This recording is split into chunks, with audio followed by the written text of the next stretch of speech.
Bonjour, bienvenue sur la chaîne Train Tranquille Usinage. Cette vidéo est la 4e vidéo d'une série que j'ai commencé concernant la construction d'une table qui incorpore une scie à disque et une défonceuse. Dans les 3 précédentes, vous avez pu voir la construction de la table proprement dite. Dans la 2e, vous avez pu voir l'incorporation de la scie. La 3e consacrée au montage de la défonceuse. Et maintenant, chose qui à mon avis est très importante, c'est le câblage électrique. En ce moment, ces machines fonctionnent et je les utilise avec un simple fil raccordé à une prise murale. Et ça, c'est pas bon du tout. Il faut pouvoir avoir juste à portée de main les interrupteurs, les coupes-circuits nécessaires. C'est une question de sécurité très importante. On ne peut pas, je ne peux pas ignorer cette partie-là. Donc aujourd'hui, c'est le schéma de câblage électrique que je vais vous présenter. Pour ceux qui commencent juste à voir cette vidéo et qui n'auraient pas vu les trois précédentes, je leur suggère d'aller les voir d'abord. C'est faire dans l'ordre, c'est le mieux. Je vous glisse les liens dessous sur la page de présentation de la vidéo. Pour le câblage de ces machines, ce que j'ai prévu, c'est donc séparément, évidemment, elles fonctionnent séparément, on ne fera pas fonctionner en même temps la scie à disque et la défonceuse. Il est clair que donc il faut que chacune possède son propre coupe-circuit. Ensuite, il est un autre accessoire que je n'ai pas montré, qui ne fait pas partie de l'installation de la table. C'est le système d'aspiration des copeaux, parce que ces machines produisent énormément de copeaux et de poussière, et il faut les raccorder à un aspirateur. L'intéressant, quand on se sert de cet aspirateur, peu importe que ce soit un aspirateur prévu vraiment pour la menuiserie, les fameux aspirateurs cyclones, etc., choses comme ça, même si vous prenez un aspirateur normal, on peut le brancher, le raccorder à ces machines. Ce ne sont pas des machines professionnelles. On voit bien que les embouts d'ailleurs ne correspondent pas à ce qu'on trouve sur les machines professionnelles. Donc l'important et l'intérêt, c'est que de pouvoir déclencher l'aspirateur en même temps qu'on utilise la machine, que ce soit la scie à disque, que ce soit la défonceuse. Si à chaque fois il faut presser 2 interrupteurs, c'est vraiment pas commode. Donc j'ai prévu dans mon câblage le raccordement d'un aspirateur. Quand j'allumerai l'interrupteur pour la scie, et ben c'est l'aspirateur se déclenchera, ou quand ce sera pour la défonceuse, c'est pareil. Donc déjà, ça complique un petit peu mon câblage. Moi, ce que je vais faire, c'est relier sur le dessous, ici, 2 prises. Une qui sera dépendante de la scie et qui ne sera alimentée en courant que lorsque la scie sera mise en circuit, et l'autre prise sera mise en ligne, en circuit, que lorsque l'on utilisera la scie, c'est-à-dire lorsque j'allumerai la défonceuse. Lorsque j'allumerai la défonceuse, l'aspirateur, ce qui est relié à cette prise de courant, sera mis en route automatiquement, étant donné que son interrupteur, l'interrupteur de l'aspirateur, sera mis sur la position marche. Voilà donc en fait les prises que je vais utiliser, ce sont des simples prises de courant. Elles sont raccordées à la terre, bien que ce ne soit pas nécessaire concernant les machines dont je dispose. Mais bon, ce sera ces prises-là que je vais utiliser. Elles sont simples, elles ne sont pas encombrantes. Et lorsque je voudrais utiliser la scie, il faudra que je branche l'aspirateur sur la prise appropriée. Évidemment, c'est la contrainte que j'aurai. On peut faire en compliquant un petit peu, en cherchant davantage, on peut faire que se dispenser d'avoir à faire ces branchements-là, qui soient faits d'avance, préprogrammés. Mais moi, non, je vais à la simplicité. C'est pas des machines qui fonctionneront tous les jours. Donc, 2 prises de courant à mettre dans mon circuit. Mais il y a également les boutons poussoirs qui vont servir à déclencher le fonctionnement de ces 2 machines. Il y en aura un donc pour la scie, un pour la défonceuse. À partir de ces boutons, lorsqu'ils seront enfoncés, seront alimentés, vous le comprenez, chacune des prises là est évidemment mis en route les machines concernées. Donc déjà on voit un petit peu le câblage qu'il va falloir faire. Il faut savoir que concernant l'aspirateur, il faut aussi relier l'aspirateur à l'embout de la machine qui va être utilisée. Je dois au préalable, si je décide d'utiliser ma scie à disque, vous comprenez bien qu'il va falloir que je branche l'aspirateur sur la scie à disque. Si c'est pour la défonceuse, il faudra le brancher l'embout sur la défonceuse. La table sera alimentée par son propre cordon. Je vais maintenant vous montrer un schéma assez simple de câblage pour ça. Alors le schéma d'alimentation est simple en définitive. Ici donc une prise qui sera dédiée à l'ensemble de la table avec son cordon. Ce sera de la récupération d'ailleurs des cordons d'alimentation des machines d'origine. Donc ici on arrive sur l'interrupteur les interrupteurs qui commanderont la marche des machines. Alors on ne les allumera pas tous les deux comme je le disais en même temps. Si on veut se servir de la scie, on utilisera celui-ci donc. Et en fait le système c'est que la machine est alimentée ici par exemple la scie en même temps que la prise d'aspirateur. Si je coupe ici le courant, il n'arrive plus ni pour l'aspirateur ni pour la scie. Voilà, c'est tout simple. Et pareil pour la défonceuse, c'est le même système. Par rapport à ce que je viens de montrer, je vous ai montré 2 interrupteurs identiques. Et en définitive, en regardant bien l'interrupteur de la scie, c'est pas le même système. Il est de meilleure protection, donc je ne vais pas monter le même interrupteur. Pour la scie, je vais conserver son interrupteur d'origine car il contient également tout le système de filtrage avec une self-induction et avec un condensateur qui est câblé dans l'interrupteur. Donc autant garder ça et puis ce sera meilleur pour la machine. Par contre là, évidemment, pour ce qui est de la défonceuse, vous avez pu voir que lorsque j'ai démonté la défonceuse dans la précédente vidéo, j'ai supprimé l'interrupteur qui était sur les poignées. Donc comme j'ai supprimé les poignées, alors évidemment là il faudra que je mette un de ces interrupteurs que je viens d'acheter. Voilà pour ce qui est du câblage, vraiment simple. Maintenant il faut le faire de façon correcte et propre sur la table.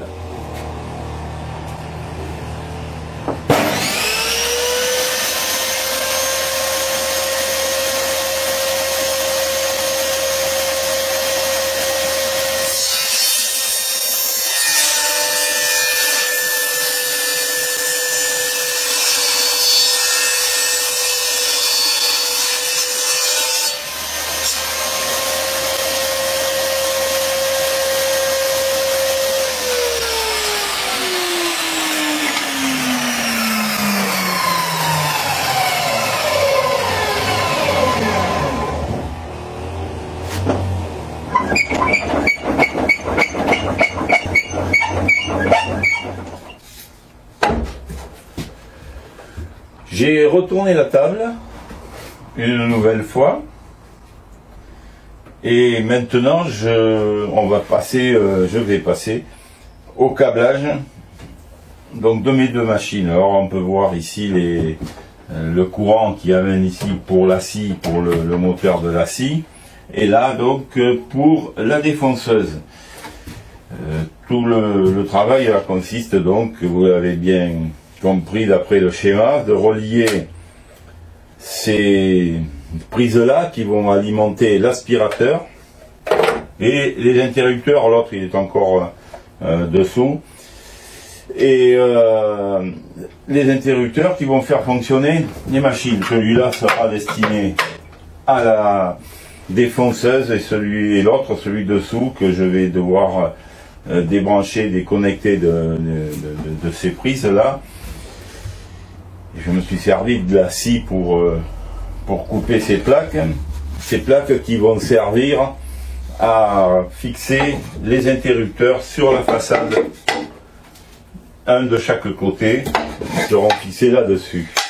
Avant, je vais vous montrer ce que j'ai fait hors caméra, parce qu'il y a toujours du travail à faire là-dessus, hein, maintenant. Et j'ai installé des butées qui permettent de régler l'inclinaison de la scie de façon précise. Alors, ici, la butée que vous avez vue là à l'instant, de l'autre côté, là, c'est la position à 45 degrés. Et ici, cette butée-là, pour la position à 90 degrés. Alors j'ai fait ça évidemment hors caméra parce qu'il fallait le faire dessous la table, c'était pas commode, je pouvais pas mettre la caméra à la fois dessous, dessus, bon je me suis pas embêté à filmer ça, d'autant que c'était pas d'un très grand intérêt, il fallait percer 2 trous pour pouvoir visser ces butées, pour qu'elles soient, et bien régler la position de la lame évidemment, pour qu'elle soit à 90 degrés dans ce cas-là, ou 45 degrés dans ce cas-là. C'est précis, j'ai vérifié, ça, bon voilà, ça a été un travail un peu fastidieux, mais on y arrive sans difficulté. Donc ça fait, hein, c'était pour vous montrer, pour ceux que ça intéresse. Voilà. Maintenant ça fonctionne bien. Et ça se bloque, évidemment il faut bloquer, hein, parce que sans quoi ça bouge. Ce que vous voyez ici, c'est le dos, hein, l'avant de la machine est de ce côté-là. Là, c'est l'arrière. Et l'essentiel du câblage sera situé sur la table, le bâti des montants, de sorte que je n'aurai pas à débrancher à la fois les interrupteurs, les prises, etc. Tout sera fixé au montant. Je pourrai démonter la table sans avoir à toucher à mes interrupteurs et à mes prises. Reste qu'il y aura quand même le raccordement aux machines qu'il va falloir que par contre qu'il soit amovible. Donc là j'ai prévu un raccordement par des dominos. Alors dans la normalisation sur le matériel électrique, c'est pas très conseillé, hein, l'usage de dominos, ou alors il faut les enfermer. Moi, je vais pas m'embêter avec ça, c'est pour moi. Donc, je vais relier des dominos qui seront fixés dessous la table. Et lorsque je vais devoir débrancher l'arrivée de courant pour pouvoir retourner le dessus de table quand il faudra, eh bien, il me suffira juste de déconnecter au niveau des dominos. Il y aura un domino ici avec 3 plots, puisque sur la machine, j'ai 3 conducteurs. C'est du monophasé, hein, mais c'est même pas la masse, l'autre. Hein, c'est à l'intérieur des bobinages ici qu'il y a une répartition qui se fera. Et ici, 2 conducteurs classiques, hein, donc un domino simple là. Au niveau des conducteurs, j'utilise les conducteurs d'origine qu'il y avait sur les machines. Bon, il n'y a aucune raison que ça ne marche pas bien. Par contre, j'utiliserai un conducteur avec des sections plus importantes pour l'alimentation de la table proprement dite. Pour la bonne raison que si les machines ici fonctionnent séparément, on fera jamais, je ferai jamais fonctionner en même temps la défonceuse et la scie, ça n'a aucun sens. En revanche, lorsque la scie fonctionnera, ou la défonceuse, il y aura aussi l'aspirateur qui fonctionnera et qui puisera aussi une certaine quantité de courant. Donc je préfère pour alimenter ces deux parties-là qui fonctionneront ensemble, l'aspirateur et la scie, ou l'aspirateur et la défonceuse. Là, le cordon d'alimentation générale de la table, je le fais d'une section un peu plus importante.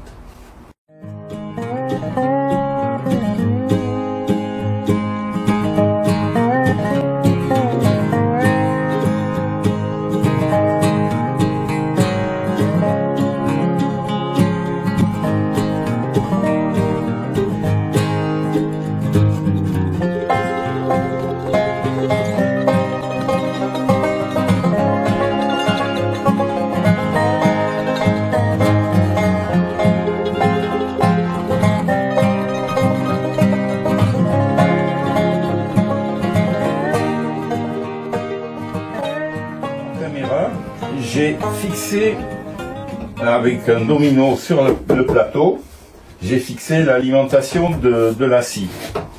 Alors, j'ai bien sûr vérifié que le mouvement pendulaire puisse se faire sans contraindre le câble d'alimentation. Là, c'est bon, il est lâche, il n'y a pas de problème, ça risque rien. J'ai également fixé avec un domino la défonceuse. Les interrupteurs seront fixés sur les plaques que j'ai découpées tout à l'heure. Dans celui-là, j'ai été dans cette plaque de contreplaqué de 1 cm. J'ai découpé, j'ai fait une ouverture pour pouvoir passer à l'intérieur le raccordement des prises, des fiches. Pour la scie, c'est le plus complexe, ce raccordement. Alors ça, ce sera fixé dessous, voilà, comme ça, et comme ça. Donc vissé, et j'emboîterai dedans le boîtier. Lorsque je travaille, que je démonte des machines, des appareils, qu'il y a du câblage électrique, et puis même lorsque je fabrique quelque chose, un projet, j'ai toujours avec moi un petit carnet dans lequel je prends des notes. Alors ça me sert pour le démontage, en plus des photos que j'ai pu faire sur mon smartphone, mais ici, je me suis repéré, sur ce carnet, je me suis repéré le schéma de câblage de cet interrupteur, parce qu'on peut facilement déconnecter quelque chose et puis après se demander où est-ce qu'il se trouvait ce câble. Là, je retrouve de suite. Donc, je prends toujours des notes. Voilà, je vous livre un petit peu de mes méthodes de travail. Ce qui fait que je peux débrancher sans crainte, parce que d'une part, sur mon smartphone, j'ai déjà les photos de ce câblage, mais même sans avoir recours au smartphone, j'ai ici sur ces notes, j'ai le schéma. Je sais que je peux être tranquille, je retrouverai. Voilà, j'ai déconnecté tout. Et maintenant, je vais pouvoir vérifier que mon entaille est suffisamment grande pour... Voilà, c'est le cas. Ça ira plutôt comme ça, puisque le verre en haut. Et là, je m'aperçois que je vais devoir biseauter ici, parce que l'accès à mes fiches ne sera pas facile, étant donné l'épaisseur de mon contreplaqué. La machine d'origine, ça fait à peu près 1 mm, 1,5 mm l'épaisseur du plastique. Là, je suis à 10 mm.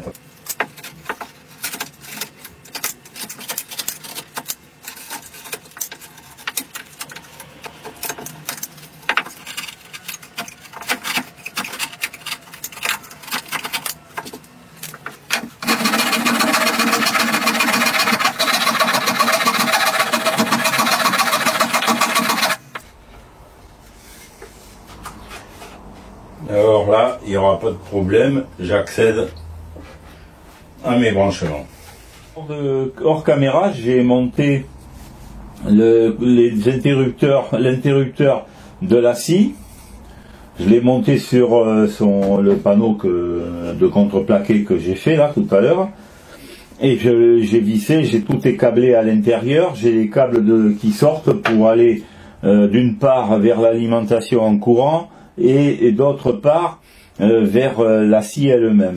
Pour l'instant, j'arrête ça là et je vais passer de l'autre côté, poser l'interrupteur également de la même façon, celui qui va commander la défonceuse. Pour la défonceuse, pareil que pour l'autre interrupteur, ça va venir se fixer là derrière. Et sur cette plaque, je vais fixer mon interrupteur. Donc le boîtier là, je vais le fixer sur ma plaque de contreplaqué, ici. Et je ferai le câblage tout à l'heure, donc je vais fixer ça d'abord derrière.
Le moment est venu maintenant pour moi d'installer, de fixer tous les boîtiers de raccordement, les prises, et ensuite finir le câblage.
Là, j'installe le câble qui va amener le courant sur l'interrupteur de la défonceuse.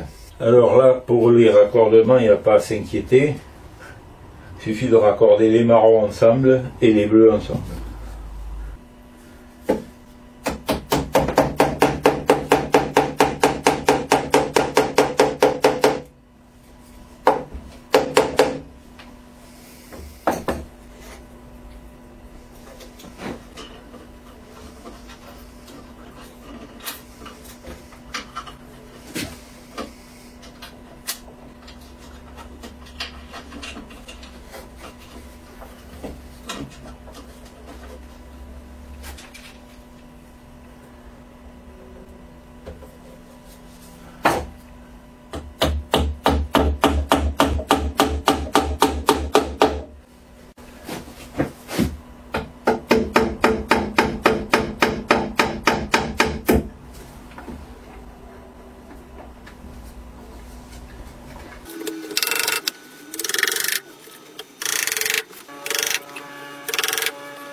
Là, je vais relier ensemble toutes les prises d'alimentation, celles qui amènent le courant aux interrupteurs. Ce ne sont pas celles qui amènent l'électricité dans les prises pour l'aspirateur, hein. Celles-là, elles sortent par l'interrupteur ensuite. Donc ça, c'est l'alimentation, on va dire, générale.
L'installation pour la partie électrique est maintenant terminée. Donc, un interrupteur par appareil. J'ai mis des lampes parce que si je branche l'aspirateur à la place des lampes, le bruit des machines est tel qu'on n'entend pas l'aspirateur. C'est plus probant de montrer que le courant arrive en fonction de l'interrupteur qui est actionné, et j'ai mis des lampes à la place. Mais on met un aspirateur aussi bien, hein, évidemment, c'est fait pour l'aspirateur. Donc, lorsque je vais appuyer ici, la machine, ici en l'occurrence la scie, va se mettre à tourner, et la prise qui délivre le courant sur lequel est branchée donc la lampe, l'aspirateur plus tard, fonctionne. Donc, j'appuie ici, et je vais faire fonctionner la scie, ça va faire du bruit.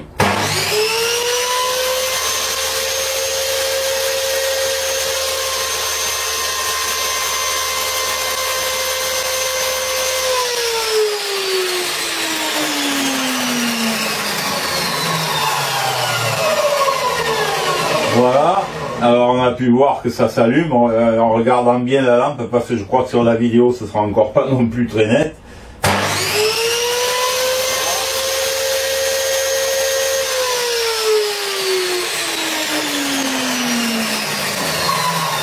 Voilà pour ce qui est de la scie. Et idem pour la défonceuse.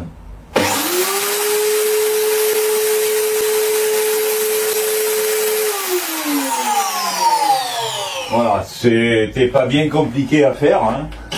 Simple. Voici le cordon qui alimente donc cette table. Multifonction.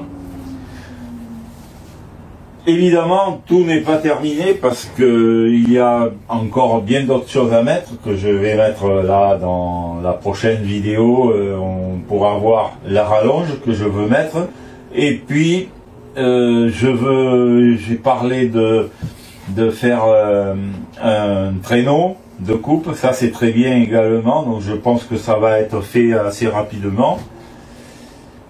Pour ce qui est de la défonceuse, je l'avais dit déjà dans la précédente vidéo, à la fin de la précédente vidéo, je veux faire un guide spécial, une butée spéciale, qui va regrouper également l'aspiration pour la prise de copeaux.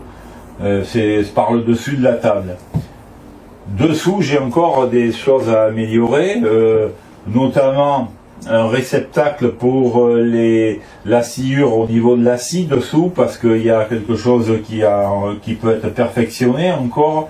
Je ne sais pas trop comment je vais faire, mais bon, j'ai plusieurs options. Donc là aussi, il y aura quelque chose à faire. Le travail n'est vraiment pas fini encore. Si cette vidéo vous a plu, Alors évidemment, il y avait beaucoup plus de discours que de pratique, hein, puisque c'est juste du câblage en fait. Là. Mais en fait, pour ceux qui ça intéresse, c'est quand même bien de le faire. Donc, pour la prochaine vidéo, ce sera ce que je venais de vous dire là. Si cette vidéo vous a plu, eh bien, je vous invite à laisser un like, c'est sympa pour moi. Des commentaires, n'hésitez pas à commenter. Et je vous dis à bientôt pour la suite de cet épisode.